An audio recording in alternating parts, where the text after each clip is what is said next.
आज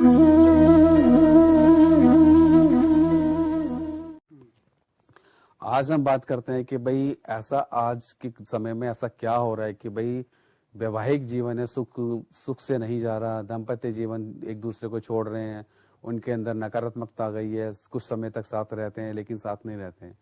देखा जाए तो जो हमारे आज भारतवर्ष की स्थिति हो रही है ये हमारी पश्चिमी जो सभ्यता के हिसाब से है, जो पश्चिमी देश में होता है वही हमारे भारत में आज भी हो रहा है। सबसे पहला इसका तो कारण आता है कि संस्कार की कमी आती है, संस्कृति की कमी आती है। फिर हम इसमें देखते हैं कि सब लेके चलते हैं कि इसका एक कारण होता है असंतुष्ट दाम्पत्य जीवन, कि जिससे भी हमारी शादी होती है हम उससे संतुष्ट कहीं ना कहीं नहीं हो पाते हैं। क्योंकि आधुनिक युग में हमें जो जिस तरीके से हमें सुविधा मिली हुई है, जिस तरीके से हमारा जीवन चल रहा होता है, उस तरीके से कहीं ना कहीं हमारे संबंधी होते हैं, जीवन साथी होता है, तो उससे कहीं ना कहीं जो एक असंतुष्टि होती है बहुत ज्यादा बढ़ जाती है। वो इतनी ज्यादा तक बढ़ जाती है कि उसको समझने की जगह, उसका समाधान निकालने की जगह दाम्पत्य कहता है कि एक दूसरे से अलग होने के लिए तैयार हो जाते हैं, लेकिन उसका समाधान सोचने की या समाधान करने की कोशिश नहीं करते। दूसरा कारण होता है कि जो हमारी जबरन शादी है। पहले हमारी परंपरा क्या होती थी कि जब शादी योग्य हमारा पुत्र या पुत्री हो जाते थे, उस समय जो हमारे परिवार के बड़े थे, माता पिता थे, जो हमारे सगे संबंधी थे और जो हमारी परंपराओं के हिसाब से, हमारी जाति के हिसाब से, हमारे समुदाय के हिसाब से होता था, उसी में हम विवाह करते थे। कुछ माना भी जाता है कि हमारे पूर्वज जो होते थे कि बताते हैं कि भाई जब हमारी शादी होती थी हमने एक दूसरे को देखा भी नहीं था, शादी के बाद पहली मुलाकात होती थी उनकी। तो इस तरीके जो जबरन शादी करते थे, माँ बाप की मर्जी से शादी होती थी, कहीं ना कहीं दोनों को ही वर और वधू या पुत्र या पुत्री को दोनों को मानना ही पड़ता था। तो वो इस संबंध में आराम से रहते थे। कुछ समस्या होती थी, परिवार के लोग मिलकर सुलझा लेते थे, वो समस्या नहीं होती थी और उनका जीवन पूर्णतः एक ही परिवार में और सुख शांति से निकल जाता था। फिर इसके बाद आता है कि जो आज की जो हमारी जीवन शैली हो रही है और जो हमारा आज का जो दृष्टिकोण हो रहा है विवाह का, वो हमारा पूर्णतः परिवर्तित हो चुका है। परिवर्तित हो गया कि पहले जो हमारे पूर्वज, हमारे माता पिता, हमारे समाज के लोग, हमारे बड़े तो रिश्तेदार होते थे, वो वर वधू के लिए चुनाव करते थे। लेकिन आज के समय हम ही चुनाव करते हैं और हम अपने बड़ों को बताते हैं कि हमें इससे शादी करनी है। कह सकते हैं इसे प्रेम विवाह। प्रेम विवाह में क्या होता है कि कुछ परंपरा हमारी बदल जाती हैं। यहाँ पे हमारी जो घर की परंपरा होती है वो नहीं रहती, जिससे भी हमारा पुत्र हो या पुत्री हो, जो लड़का है लड़की है, तो अलग अलग जाति से या अलग अलग धर्म को मानने वाले कई बार होते हैं। तो इस तरीके से भी होता है, लड़का कहता है कि जी हमारे धर्म में या हमारे परिवार में ऐसा होता है, लड़की कहती है कि हमारे परिवार में ऐसा होता है। पहले जब शादी नहीं होती तब तो उनका जीवन अच्छे से रहता है। फिर एक परिवार में आने के बाद, एक परंपरा में आने के बाद, वो परंपराओं का पूर्णतः पालन नहीं हो पाता। ये भी हमारे आज के समाज में दाम्पत्य को अलग करने के लिए बहुत बड़ा कारण होता है। प्रेम विवाह में पहले लोग सोचते नहीं कि भाई हमारी जिंदगी आगे के लिए किस तरीके से निकलेगी, परिवार बनाना है, परिवार को आगे चलाना है, परंपराओं का पालन करना है। इन सब का पालन जब एक साथ भार पड़ता है, भार पड़ने के बाद वो इसको निभा नहीं पाते या इस तरीके से उसको मैनेज नहीं कर पाते, क्योंकि उनको पहले से ही फ्रीडम मिली हुई है। जो प्रेम विवाह करते हैं शादी से पहले एक विशेष तरीके की उनको सुविधा होती है, विशेष तरीके की छूट होती है, कहीं भी जा सकते हैं, अपनी मर्जी से घूम सकते हैं। लेकिन जब संबंध बनने के बाद, विवाह होने के बाद, जब उनको परिवार की जिम्मेदारी दी जाती है, तो जो उनका स्वतंत्रता कुछ खत्म कर दी जाती है, क्योंकि परिवार की जब जिम्मेदारी होती है, जिम्मेदारी के साथ आपके थोड़े से बंधन भी लग जाते हैं। और ये बंधन जो लगते हैं वो सभी के साथ लगते हैं, किसी व्यक्ति विशेष के साथ नहीं लगते हैं। या अगर कोई बहन होती है वो सोचती है मेरे साथ लग रहे हैं, अगर कोई भाई सोचता है कि मेरे साथ ये बंधन डालने हैं, वो ऐसा नहीं है। जब परिवार में रहता है, परिवार में रहने के साथ ही हमें मर्यादाओं का पालन भी करना पड़ता है और हमारी संस्कृति का पालन भी करना पड़ता है। इसीलिए हमारे जो पुराने विवाह जो होते थे वो हमारी मर्यादा और संस्कृति के हिसाब से होते थे। प्रेम विवाह में संस्कृतियां अलग अलग हो जाती है, लेकिन जिस घर में लड़की रहती है उस घर की संस्कृति को वो अपनाना नहीं चाहती या अपनाना नहीं पाती, तो इसलिए भी बाधा आती है। तो ये भी हमारा दूसरा कारण होता है कि हमारे जो दाम्पत्य जीवन होता है तो उसमें सुखी की कमी आ रही है और वो धीरे धीरे अलग होने के लिए, तलाक के लिए या डिवोर्स के लिए उत्तरदायी बन जाते हैं। तीसरा कारण आता है इसमें वित्तीय स्वतंत्रता, कि आज के समय में देखा जाता है कि जो पहले हमारा जो समाज था। पुरुष काम करता था, महिला घर संभालते थे, कि घर की सारी जिम्मेदारी होती थी हमारी माता बहनों की होती थी, और पुरुष बाहर कमाने जाता था। जो पुरुष कमा के लाता था उसी पे हमारी आर्थिक स्थिति निर्भर होती थी और उसी से हमारे परिवार का पोषण होता था। आज के समय में ऐसा नहीं है, ये भी हमारी थोड़ी सी जीवन शैली बदल चुकी है। आज स्त्री हो या पुरुष हो, दोनों ही काम करते हैं। आर्थिक स्वतंत्रता दोनों के पास ही है, दोनों के पास पर्याप्त धन होता है। वो धन का इस्तेमाल अपनी स्वेच्छा से करना चाहते हैं। जब विवाह संबंध में बनने के बाद, विवाह संस्कार होने के बाद जब उनको परिवार की जिम्मेदारियां पड़ती हैं, तो जिम्मेदारियां ना निभाने का एक नहीं निभा नहीं पाते, तो उनके साथ ये भी होता है कि वित्तीय स्वतंत्रता, कि भाई लड़की हो या लड़का हो, वो भी सोचता है कि मैं कमा सकता हूँ, मेरे पास इतना फंड है, मैं अपना जीवन व्यतीत कर सकता है, हम अकेले भी रह सकते हैं। तो आर्थिक स्वतंत्र है, वित्तीय स्वतंत्रता होने का कारण ये होता है कि वो आत्मनिर्भर बन चुके हैं, तो वो अपनी जिम्मेदारियों से भाग रहे हैं। वित्तीय स्वतंत्रता का मतलब यह होता है कि जो आपके पास धन है, धन को आप परिवार के लिए लगाओ, ना कि आप परिवार को तोड़ के अलग करने के लिए। क्योंकि धन कमाने का उद्देश्य होता है परिवार में सुख शांति समृद्धि और अपनी सुख और सुविधा के लिए ही होता है। लेकिन अगर ये आपकी सुख सुविधा आपके परिवार को तोड़ रही है, परिवार को अलग कर रही है, तो फिर इसका तो दुष्परिणाम आ रहा है, अच्छा परिणाम नहीं आ रहा। फिर इसके बाद चौथा आता है इसमें विषय, कुछ दाम्पत्य जीवन होते हैं जिनको कि प्यार उनके बीच में से खो जाता है, या उनके बीच में घनिष्ठता नहीं रहती। अब इसके लिए मैं आपको कहना चाहूंगा, जैसे शादी के समय के बाद जब नई नई शादी होती है, दोनों में आकर्षण एक तरीके से अच्छा सा रहता है, प्यार अच्छे से रहता है।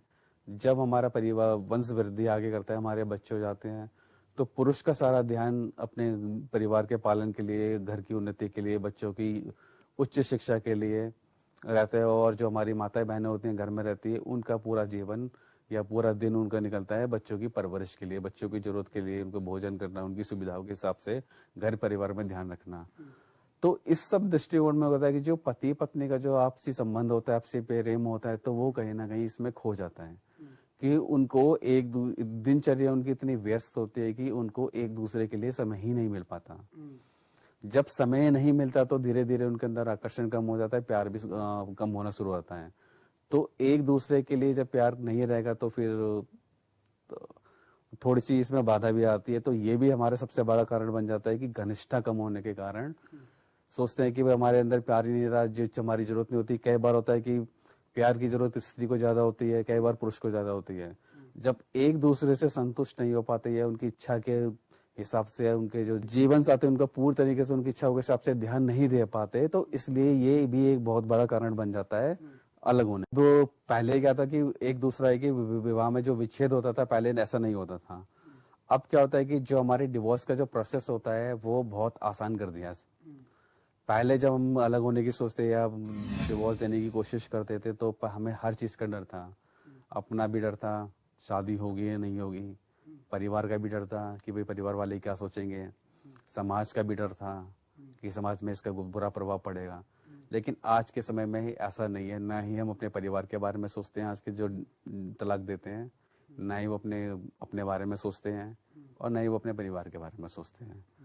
तो तलाक देने के लिए आप पति पत्नी को अलग होने के लिए कानूनी प्रक्रिया से भी अलग हो जाता है। अब देखा जाए तो जो हमारी सनातन संस्कृति है, सनातन परंपरा के हिसाब से सिर्फ विवाह का योग बताया गया है, 7 जन्मों का संबंध बनाया गया है। कहीं भी हमारे शास्त्रों में ये वर्णन नहीं करा हुआ कि भाई आपको अपने पति को छोड़ने का तरीका ये है। ये जितने भी कानून बनाए ये हमारे अंग्रेजों के बनाए हुए हैं। अंग्रेजी सभ्यता में तलाक का कारण है, उसमें एक प्रोसेस है, उसको करने का तरीका है।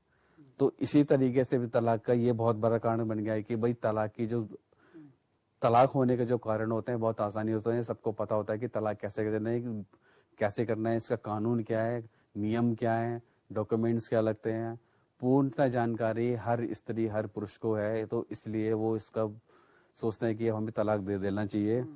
पहले के समय में तलाक की जानकारी किसी के पास नहीं होती थी। पहले तो तलाक के बारे में सोचते ही परेशान हो जाते थे कि यार हम करेंगे कैसे, कहाँ जाएंगे, कोर्ट के चक्कर काटने पड़ेंगे, 1000 क्वेश्चन उनके मन में आते थे। ये इसीलिए उनको तलाक नहीं मिलता था और दाम्पत्य जीवन साथ साथ निकल जाता था। फिर इसके बाद हमारा कारण आता है कि दुर्व्यवहार और क्रूरता। आज के समय में देखा जाता है कि भाई जितनी हमें फ्रीडम मिली है, जितनी हमें आज़ादी मिली है, हम अपने जीवन साथी का चयन अपने हिसाब से भी कर लेते हैं। हम अपने बारे में नहीं सोचते कि भाई जीवन साथी हमारा सही है या नहीं है, सब विवाह हो जाता है। परिवार के बारे में भी नहीं सोचते कि भाई परिवार पे क्या फर्क पड़ेगा, समाज के बारे में भी नहीं सोचते। तो इसका जो दुर्प्रभाव ये पड़ता है, क्रूरता ये आती है कि भाई वो अपने पार्टनर के साथ किसी भी हद तक जा सकते हैं, कुछ भी कर सकते हैं, हिंसा कर सकते हैं, बदतमीजी कर सकते हैं, रोज झगड़े हो सकते हैं। माँ यहाँ तक ये होता है कि कुछ दंपत्ति जीव तो आपस में मार पिटाई भी करते हैं, क्योंकि उनको क्या है कि स्वतंत्रता किसी से ही है, अपना डर नहीं है, आने वाले का डर नहीं है, बच्चों का डर भी नहीं है, परिवार का डर नहीं है, वो उनको किसी चीज का डर नहीं है, इसलिए वो अपनी मनमानी करते हैं। और देखा जाए तो हमारे आज के समय में पारिवारिक जो तलाक की बात आती है, तो इसमें हमारे लड़ाई सबसे ज्यादा होता है, ये होता है लड़ाई झगड़ा और दुर्व्यवहार करते हैं, क्रूरता करते हैं, मार पिटाई करते हैं और सोचते हैं चलो शादी दूसरी हो जाएगी। लेकिन पहले ऐसा होता कि जब इस तरह की जो हमारे घर में समस्या आती थी, परिवार में समस्या आती थी, घर के बड़े मिलकर उसका समाधान निकाल लेते थे। लेकिन आजकल तो बड़े तक बात पहुंचती नहीं है। अगर किसी जो भी हमारे पार्टनर है, स्त्री हो या पुरुष हो सकता है कि भाई कोई एक गलत हो या पुरुष गलत हो या स्त्री गलत हो, तो वो उसको समाधान निकालने की जगह उसका ये सोचते हैं कि भाई इससे छुटकारा पा लिया जाए। और उनके पास इसलिए उनके पास विकल्प इनके लिए बहुत ज्यादा बन जाते हैं। जब विकल्प बन जाते हैं तो इसलिए फिर वो हमारे समाज में इसका नकारात्मक प्रभाव यही आ रहा है कि वो तलाक की संख्या बढ़ती जा रही है। फिर इसमें आता है कि एक कारण सबसे बड़ा आ रहा है कि कोरोना काल का भी एक हमारे तलाक के लिए एक बहुत बड़ा कारण बन सकता है। कोरोना आने के बाद में सारे के सारे काम घर पे दे दिया था, स्त्रियों को सारे एक दूसरे के सामने रहते थे, तो सामने रहने के बाद बहुत ज्यादा नेगेटिविटी उनके व्यवहार में आना शुरू हो गई थी, बहुत ज्यादा नकारात्मक उनके व्यवहार में आना शुरू हो गई थी। पहले हमारे ये होता था कि कोरोना काल से पहले भाई पुरुष बाहर जाता था, स्त्री बाहर जाती थी, काम करते थे, काम करने आने के बाद आते एक उनका डिसिप्लिन बना हुआ था, एक उनकी दिनचर्या पूर्णतः बनी हुई थी। वो दिनचर्या में परिवर्तन होने के साथ में परिवर्तन आया, परिवर्तन होने के साथ में नकारात्मकता बढ़ती चली गई और इसी नकारात्मकता बढ़ने के साथ साथ परिवार में झगड़े होने शुरू हो गए। झगड़े होने के साथ में वो तलाक के कारण बहुत ज्यादा बढ़ने शुरू हो गए। इन सब कारणों के हिसाब से ये होता है कि तलाक की संख्या बढ़ती जा रही है। इन कारणों से आज के समय में जो हमारी आज की जनरेशन है, जो हमारी युवा है, स्त्री है, पुरुष हैं, वो समस्या का समाधान निकालने की जगह समस्या से छुटकारा पाना चाहते हैं। कुछ अपनी समझदारी के हिसाब से अगर समाधान निकाला जाए तो निकाल भी सकते हैं। लेकिन अब ये जो मैंने आपके कारण बताए हैं, आप इन कारण को अगर देखेंगे, अपने व्यवहार में थोड़ा चेंज करेंगे, अपने व्यवहार में थोड़ा परिवर्तन लाएंगे, परिवर्तन लाने के बाद आप अपने दाम्पत्य जीवन को बचा सकते हैं अलग होने से। क्योंकि शादी के बाद अलग होना कोई समझदारी वाली बात नहीं होती है।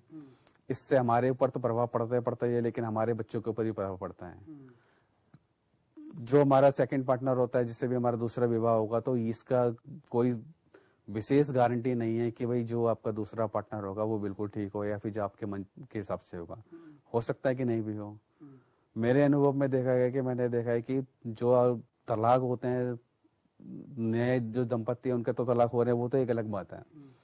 लेकिन एक समय के बाद अगर तलाक होते हैं, आपके बच्चे भी होते हैं, बच्चे होने के बाद अगर तलाक होते हैं, तो उसका तलाक का जो प्रभाव होता है आप दाम्पत्य जीवन के बीच में तो आता ही आता है, लेकिन उसका सबसे बड़ा नकारात्मक प्रभाव जो होता है वो बच्चे के ऊपर भी आता है।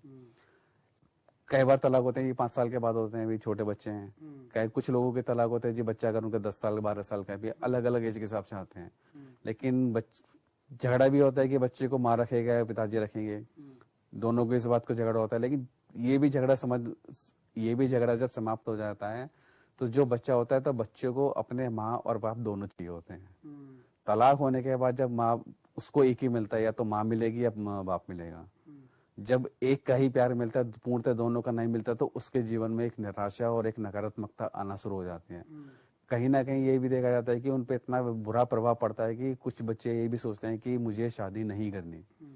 कुछ मेरे अनुभव में ऐसे भी लोग आए हैं कि जिन्होंने परिवार में बहुत ज्यादा समस्या थी, परिवार में हमेशा पति पत्नी थे, झगड़ा करते थे, एक दूसरे के संबंध उनके साथ खराब थे, घर में क्रूरता थी, घर में बहुत तनाव था, बच्चे पढ़ नहीं पाते थे, तो इन सब को देखते देखते भी बच्चों के मन में कहीं ना कहीं ये नकारात्मकता आती है कि शादी करने के बाद हमारे जीवन में कठिनाइयाँ आती हैं, परेशानियाँ आती हैं, सुख शांति नहीं आती, क्योंकि उन्होंने अपने परिवार में यही देखा है।